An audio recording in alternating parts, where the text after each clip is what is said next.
آ رہی ہے؟ چلو اس پہ پھر سوال، نبی پاک صلی اللہ علیہ وسلم کا روضہ جنت ہے؟ میں نے کہا جی ہاں۔ کہتے جنت نہیں ہے۔ میں نے کہا کیوں؟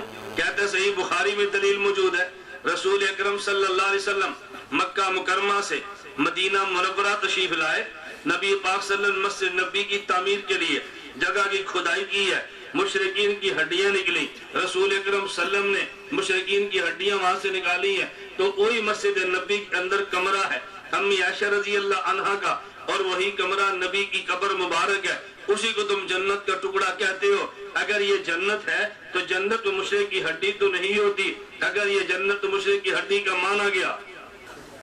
چلو سوال ذہن میں ہے، نبی کریم صلی اللہ علیہ وسلم کا روضہ، کہتے ہیں اگر یہ جنت کا ٹکڑا ہے تو جنت میں مشرک کی ہڈی تو نہیں ہے، یا مشرک کی ہڈی کیسے؟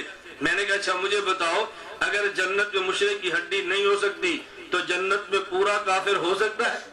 سوال سمجھنا، مشرک کی ہڈی تو نہیں ہو سکتی، کیا پورا کافر جہنم میں ہو سکتا ہے؟ مجھے کہتے ہیں نہیں۔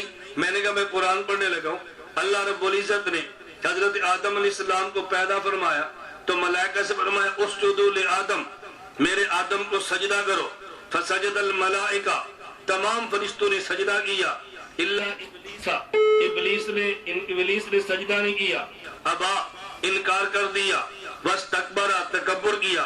بات سمجھ آ رہی ہے؟ ابا انکار کیا، واستکبر تکبر کیا، وکان من الکافرین، کافر ہو گیا۔ کہاں پہ؟ بولو نا کہاں پہ؟ میں نے کہا تو کہتے مشرک کی ہڈی جنت میں نہیں ہے، یہ تو پورا ابلیس جنت میں ہے۔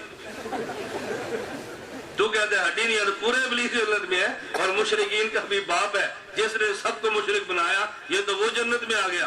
مجھے کہتا ہے آگے قرآن پڑھے، میں نے کہا پڑھے، کہتا ہے اللہ نے فرمایا اخرج، ابلیس نکل جا۔